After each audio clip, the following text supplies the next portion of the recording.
আসসালামু আলাইকুম viewers, welcome করছি আবার একটি নতুন ভিডিওতে। আজকের ভিডিওতে কিছু গুরুত্বপূর্ণ টপিকস নিয়ে আপনাদের সামনে আলোচনা করব।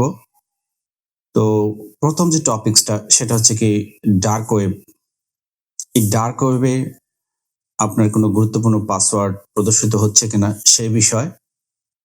আরেকটি বিষয় হচ্ছে আপনাদের যে ফেসবুক কিংবা জিমেইল অ্যাকাউন্ট হ্যাক হচ্ছে কিনা সে বিষয়টি নিয়ে আমরা কথা বলবো।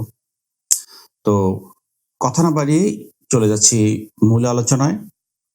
যেমনটি বলছিলাম ভিডিওতে যে ডার্ক ওয়েব। ডার্ক ওয়েবটা আসলে কি?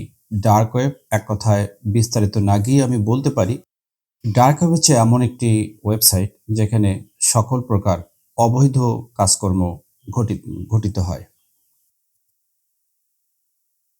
তো ডার্ক ওয়েব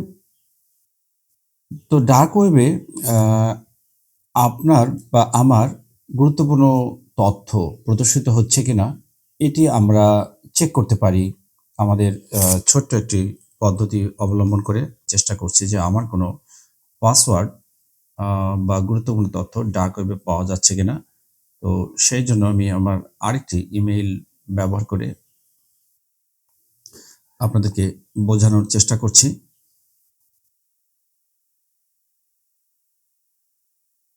পুনরায় সিকিউরিটিটা আমি তো ক্লিক করে দিলাম। দেওয়ার পরে নিচের দিকে যে রয়েছে ডার্ক ওয়েব রিপোর্ট, এটি আগে বলি যে এটি অফ থাকে।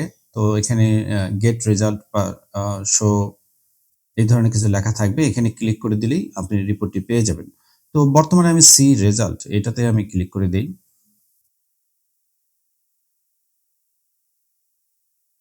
তাহলে এখানে দেখুন, এখানে বলছে 10 রেজাল্ট অর্থাৎ ১০ ধরনের আ রেক রেকর্ড আমার ডার্ক ওয়েবে পাওয়া যাচ্ছে। কি সেই রেজাল্ট আমরা একটু দেখে নেই। দেখুন এখানে আ একটা বলছে যে unknown stellar lock current, এখানে কি আছে এখানে আমরা দেখে নেই। এখানে দেখুন আমার কিছু পাসওয়ার্ড তারা আ ডার্ক ওয়েবে চলে গিয়েছে। তারপরে এখানে এই যে আবার রয়েছে cut pro, cutout pro, e-commerce, Russian password stealer, এগুলো সব এগুলো হচ্ছে বিভিন্ন ধরনের হচ্ছে আসলে হ্যাকার তারা এই জিনিসগুলো করে থাকে। তো এখন যেহেতু এটা চলে গিয়েছে ডার্ক ওয়েবে, তো এ থেকে করণীয় কি? করণীয় যেহেতু আমরা আসলে সে ধরনের পারদর্শী নই এটা ঠেকানোর জন্য, তো আমাদের যেটা করতে হবে আমাদেরকে জিমেইল কিংবা ফেসবুক এ ধরনের পাসওয়ার্ডগুলোকে টু স্টেপ ভেরিফিকেশন করে নিতে হবে। টু স্টেপ ভেরিফিকেশন করে নিলে তাহলে কিছুটা হলেও আমরা এর থেকে রক্ষা পাবো। আর আরেকটি বিষয় যে আমাদের আ ফেসবুকের পাসওয়ার্ডগুলো বা ইমেইলের পাসওয়ার্ডগুলো কিভাবে হ্যাক হয়ে যাচ্ছে? তো আমরা প্রতিনিয়তই কোনো না কোনো জেনে বুঝে কোনো লিঙ্কে ক্লিক করে থাকি। তো এই লিঙ্কে ক্লিকের মাধ্যমেই কিন্তু তথ্যগুলো আউট হয়ে যায়। আরেকটি বিষয় সেটি হচ্ছে আমরা অনেকেই Google বলি কিংবা Mozilla বলি কিংবা যেকোনো ব্রাউজারে বলি না কেন, এই ব্রাউজারে আমরা যে কাজগুলো করে থাকি সচরাচর আমরা নিজেরাও করি বা বাহিরে কোনো কম্পিউটার দোকানে যদি কাজ করে নিই তারাও এই কাজটি করে থাকে। কি করে থাকে? পাসওয়ার্ডগুলো আ Gmail এ সেভ করে রাখে। তো এই যে পাসওয়ার্ড অ্যান্ড অটোফিল আমরা একটা টাচ করে দেখি। যদিও এই মুহূর্তে আমার এখানে Google পাসওয়ার্ড ম্যানেজার এখানে টাচ করলে যেটি দেখা যাবে, এখানে আমার কোনো পাসওয়ার্ড নেই। কারণ আমি এই কারণে রাখিনি, কারণ যেকোনো সময় এই পাসওয়ার্ড বা তথ্যগুলো আপনার হ্যাকারদের দখলে চলে যেতে পারে। এজন্য আপনাদের কাছে সাজেশন, এখানে যে যদি পাসওয়ার্ডগুলো আপনারা সেভ করে রাখেন এগুলো রাখবেন না। প্রয়োজন বোধে একটু ওয়ার্ড ফাইল বা যেকোনো ওয়ার্ডে আপনি সেভ করে রাখবেন। তো যেহেতু এখানে আমার কোনো পাসওয়ার্ড নেই, তো এই মুহূর্তে যদি আপনার এখানে পাসওয়ার্ড থাকতো এবং এই পাসওয়ার্ডের নিচে যদি এই ধরনের কিছু লেখা থাকতো যে FOUND ফাউন্ড টু ফাউন্ড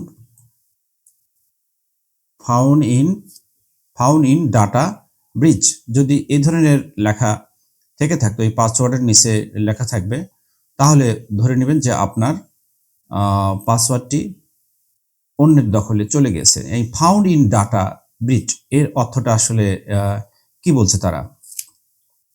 এখানে দেখুন, if you have receive a notification that your password has found in data breach, it means your log in credential, username oblique email and password have been exposed in a public data leak। তাহলে এর থেকে আপনারা বুঝে নিচ্ছেন, যদি আপনার সেই সেভকৃত পাসওয়ার্ডের নিচে যদি এই ধরনের ইনফরমেশন চলে আসে যে ফাউন্ড ইন ডাটা ব্রিচ, তাহলে ধরে নেবেন যে আপনার পাসওয়ার্ড অন্যের দখলে চলে গেছে। তো বন্ধুরা, এই ছিল আজকের আমার এই টিউটোরিয়ালস। তো আপনাদের কাছে যে পরামর্শ, আপনারা এই গুগলে পাসওয়ার্ড সেভ রাখবেন না। আর দ্বিতীয় যে পরামর্শ, অবশ্যই আপনার ফেসবুক কিংবা জিমেইলের পাসওয়ার্ডগুলো 2 স্টেপ ভেরিফিকেশন করে রাখবেন এবং পাসওয়ার্ডগুলো একটি জটিল পাসওয়ার্ড দেওয়ার চেষ্টা করবেন। জটিল পাসওয়ার্ড বলতে আপনারা